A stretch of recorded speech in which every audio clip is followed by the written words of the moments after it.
بسم الله الرحمن الرحيم. السلام عليكم ورحمة الله وبركاته.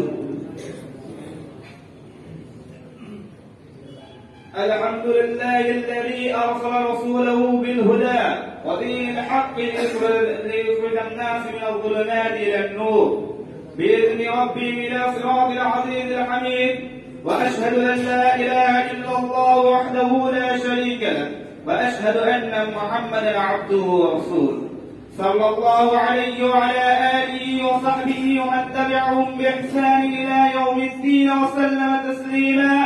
أصدقائي الأحباء وزملائي الحضور، تخلقوا بمكارم الأخلاق وتجنبوا رذائلها، فإنكم إن فعلتم ذلك هديتم إلى سنة نبيكم الذي كان على خلق عظيم، والذي دعا إلى تمنيها والتهلي بها قائلا وموجها: إنا من أحبكم إلي وأقربكم مني يوم القيامة أحاسنكم أخلاقا، وإنا من أبغضكم إلي وأبعدكم مني يوم القيامة الصرصارون والمتشدقون والمتفيقون. قالوا يا رسول الله فما المتفيقون؟ قال المتكبرون.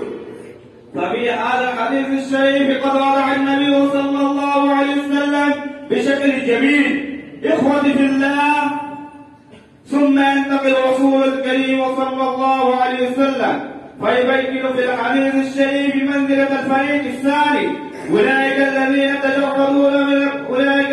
تجردوا من الفضيلة وتعروا عن حميد الأخلاق، وحسبهم خسارة أن يكونوا بغيضين إلى رسول الله صلى الله عليه وسلم، بعيدين عن مجلس الأنف والسعادة في ذوال الشريف وفي ذوال الأولياء الله من النبيين والشهداء والصالحين.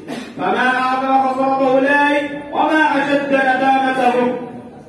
نسأل الله سبحانه وتعالى الصلاة على دين الإسلام والتخلق بمكارم الأخلاق، فندعوه أن يصرف عنا الفواحش والمنكرات صلى الله عليه وعلى آله وصحبه وسلم تسليما. والسلام عليكم ورحمة الله وبركاته.